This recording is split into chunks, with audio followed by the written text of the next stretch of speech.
Hello, I'm here with Dave Laws, a consultant ophthalmologist who specialises in paediatric ophthalmology and general ophthalmology. Over the years, he's got involved in many voluntary projects around the world, so we're going to talk to him about that. So thanks for letting us interview you today. Thanks for asking me. So can you give us a summary of the projects you've been involved with in the past? I was initially involved with a charity called Orbis International, and with them I was involved in various projects across China, Bangladesh, India, Syria and Uganda.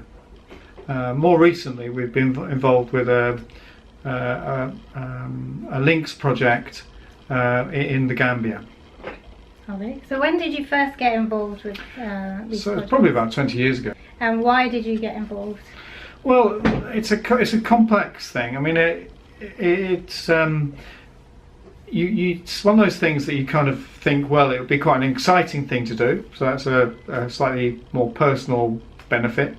Interesting to go to foreign places, but clearly, with the advantage of all the training that we have in the UK, we have a lot to offer, both in service provision and teaching for developing countries. Simple things as lectures, practical demonstrations how to use equipment, things like biometry, for example.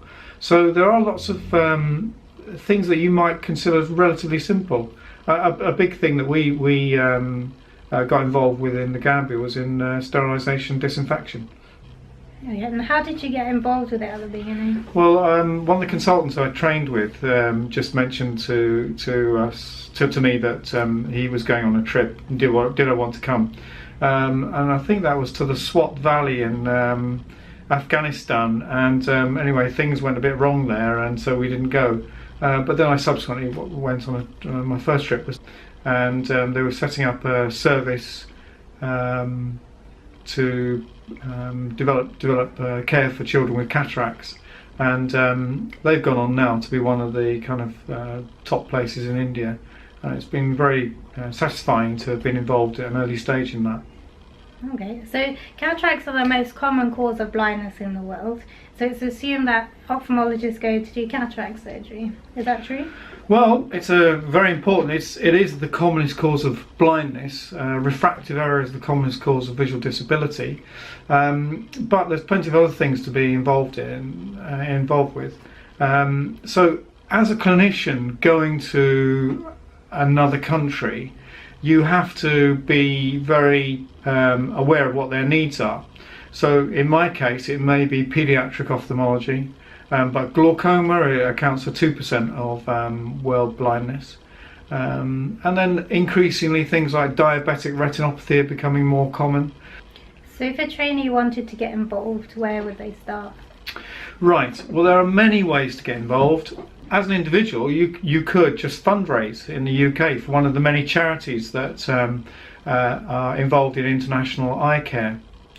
You could be involved in e-learning. So there are some charities like Orbis that run e-learning programs, and you could enrol to contribute to that. So somebody from a developing country could contact you and ask you questions about things. You can get involved by going to a country, but if you're going to do that, it's extremely important that you are sensitive to the needs and the requirements of the place that you're going. So it's better to be involved as part of an ongoing project where these sorts of issues have already been addressed. It's no good just turning up saying, look, I can do cataract surgery, when do you want me to start? You need to find out what they want. They're the people who are in the resource poor environment, and they may have specific requirements, or they will have specific requirements. Traditionally, people have gone and provided a service doing lots of cataract operations, and obviously, clearly that's very helpful. But when you've gone, that can actually have a negative effect on the local service. You may have undermined the local surgeons. If you've brought all your medicines with you, you may have undermined the local pharmacy, because when you leave hopefully an enhanced service. And so what's the advantage to us as trainees for going? Well, many. So all the things I mentioned, the going to interesting places, meeting interesting people, seeing how to work in a resource-poor environment. You might think that the NHS is resource-poor, but by comparison, we are living in luxury. Additionally, you will see a range of medical conditions that you won't see in the UK. I mean, it's quite shocking actually that that things are so different. Diseases we see here commonly might be vanishingly rare, and conversely, particularly infectious disease, very, very common. Are there any difficulties that you think the trainees may come up against? Yeah, getting funding and time. So this isn't an official recognised part of your training, although it has huge things to offer for you. So the other thing to mention is that trainees can take out of programme experience time, so they can take a year out of training, so it won't be counted towards CCT. But if you apply through your deanery and then the college, they will then give you just the time off, and it would extend your CCT date, which Okay. you could then use as out of programme experience to do such voluntary work.